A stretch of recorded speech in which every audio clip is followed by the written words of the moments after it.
اس نے عمر بچی کی 15 کے قریب ظاہر کی، یعنی کہ وہ سپورٹ کر رہا ہے جو ناظرہ کے ڈاکیومنٹس ہیں، جو بچی کی عمر اس وقت 14 بتاتے ہیں اور واقعے کے وقت 13 سال اور 11 مہینے 19 دن بتاتے ہیں، یعنی کہ انڈر 14۔ اس کے بعد ایک اور چیز ہمارے بار 6 جولائی کو ہم نے ایک اپلیکیشن موو کی تھی پولیس کو کہ جو اس کا مرکزی ملزم ہے اس کیس کا، جس کا نام ظہیر ہے، ظہیر احمد، اس کا سی ڈی آر نکالا جائے، اس کا سی ڈی آر ریکارڈ پہ سامنے رکھا جائے۔ پولیس کی طرف سے جو موقف اختیار کیا ہوا تھا سی ڈی آر کے حوالے سے وہ یہ تھا کہ جی ہم نے نکالا، اس میں لڑکا ہمیں نظر نہیں آیا، مگر ہمارا موقف یہ تھا کہ آپ جس سی ڈی آر کی بات کر رہے ہیں وہ تب ہے جب ہائی کورٹ نے بچی کی ریکوری آرڈر کی تھی، یعنی کہ آپ مئی کے آخر میں اور جون کے شروع میں سی ڈی آر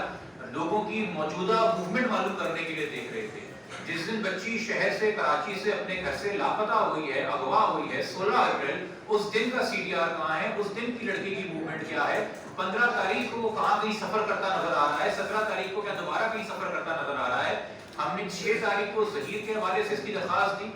پھر ہمیں ایک نیوز رپورٹ کے ذریعے، چونکہ انویسٹیگیٹو جرنلزم آج بھی دکھا رہی ہے کہ وہ بہت سے کیس جس کو پولیس گپت رکھنا چاہتی ہے، حقائق گپت رکھنا چاہتی ہے، سینئر کرائم رپورٹر ہیں بابر سلیم صاحب، انہوں نے ایک انکشاف کیا کہ ظہیر کے ساتھ اس کا بڑا بھائی شبیر بھی کراچی میں تھا، انہوں نے شبیر کے حد تک اس کے سی ڈی آر کا انکشاف کیا، تو ہم نے ایک ایڈیشنل درخواست 9 تاریخ کو شبیر کے سی ڈی آر کے حوالے سے بھی جمع کرائی۔ اچھا، اب ہوا یہ ہے کہ ہم چونکہ آلریڈی بہت زیادہ خدشات کا ذکر کر چکے ہیں آئی او کی تفتیش کے حوالے سے، وہ پہلے میں بریفلی آپ کے سامنے رکھ دوں۔ وہ یہ ہے کہ آپ کے سامنے ہے کہ میڈیکل بورڈ کی رپورٹ آنے کے بعد اور اس سے پہلے مستقل میڈیا سے انگیج کرتے رہے آئی او صاحب، اور اس کیس میں بتاتے رہے کہ کوئی کڈنیپنگ نہیں ہے، کوئی مزید تفتیش کی ضرورت نہیں ہے، ظہیر کے خلاف کوئی ایویڈنس نہیں ہے۔ 4 جولائی کو میڈیکل رپورٹ آئی، 5 جولائی کو یہاں پہ صحافی حضرات بیٹھے ہیں جن سے آئی او صاحب نے انٹریکٹ کیا، میڈیکل رپورٹ کی فائنڈنگز ڈسکس کی، مگر 6 جولائی کو جب سپلیمنٹری چلان کورٹ میں دینا تھا تو انہوں نے کہا کہ جی مجھے تو ابھی تک میڈیکل رپورٹ ملی نہیں ہے، اور پھر کورٹ سے موصول کی۔ پھر 7 جولائی کو جب بیل کی درخواست لگی ہوئی تھی نکاح خواہ کی،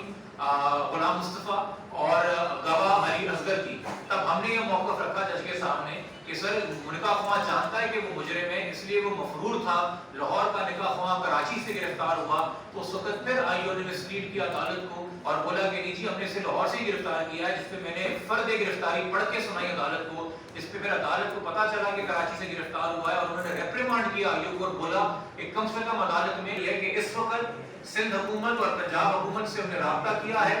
ملزم ظہیر احمد کو گرفتار کرنے کے لیے اور مخفیہ دعا زہرا کو بازیاب کرنے کے لیے۔ یہ فائنڈنگز انہوں نے پیش کی ہیں میڈیکل بورڈ کی رپورٹ کے اوپر، اور خود وہ اب انکشاف کر رہے ہیں کہ مرکزی ملزم ظہیر کا سی ڈی آر بتاتا ہے کہ واقعے کے روز وہ کراچی میں تھا، یعنی کہ وہ لاہور میں موجود نہیں تھا۔ یہاں پہ یہ بتانا ضروری ہے کہ ایک بچی کی سٹیٹمنٹ عدالتوں میں اور سوشل میڈیا کے ذریعے اور کچھ چینل کے ذریعے آپ کے سامنے رکھی گئی ہے بار بار۔ اس سٹیٹمنٹ کے 2 پہلو ہیں، پہلا کہ میں 18 سال کی ہوں، وہ جھوٹ ثابت کر دیا میڈیکل بورڈ نے، دوسرا کہ مجھے کسی نے کڈنیپ نہیں کیا ہے، میں خود گھر سے باہر نکل کے ٹیکسی سٹینڈ کار اڈے گئی ہوں، خود گاڑی لے کے میں لاہور گئی ہوں، اور لاہور جا کے میں نے ظہیر کو بتایا کہ میں لاہور آ گئی ہوں، اور وہاں اس نے مجھے ریسیو کیا ہے۔ وہ آج سی ڈی آر نے جھوٹا دوسرا پہلو بھی کر دیا ہے۔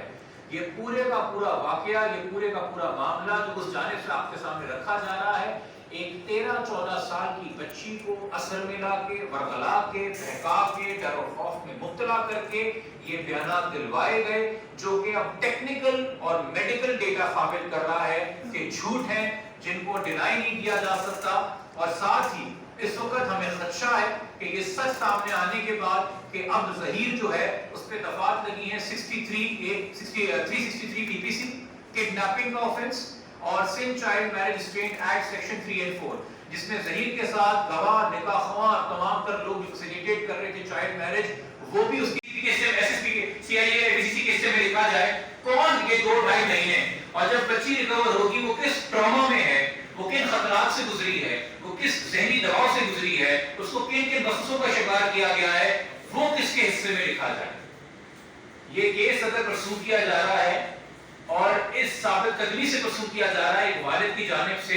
تو والد بار بار کہہ چکا ہے کہ یہ معاشرے کی تمام بچیوں کے ویلفیئر کا سوال ہے،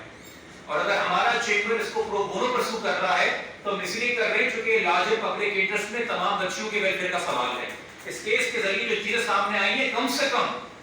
بہت ہی ادنا اور عاجزانہ گزارش ہے پولیس سے، ہیلتھ ڈپارٹمنٹ سے، سندھ حکومت سے اور معزز اعلیٰ عدلیہ سے، ان کیسز کے لیے ایس او پیز ترتیب دیں، دوبارہ ان معاملات کو کھلواڑ نہ بنائیں، ایسی حد تک ان کیسز کو نہ جانے دیں کہ صوبے کا آئی جی یہ سٹیٹمنٹ دے دے کہ کیس ختم ہو گیا ہے، اور صرف ایک بات کی ثابت قدمی اور کاوشوں سے ہم 2 مہینے بعد پتا کر رہے ہیں کہ جی یہ کیس تو اوریجنل تھا اور ایک کرائم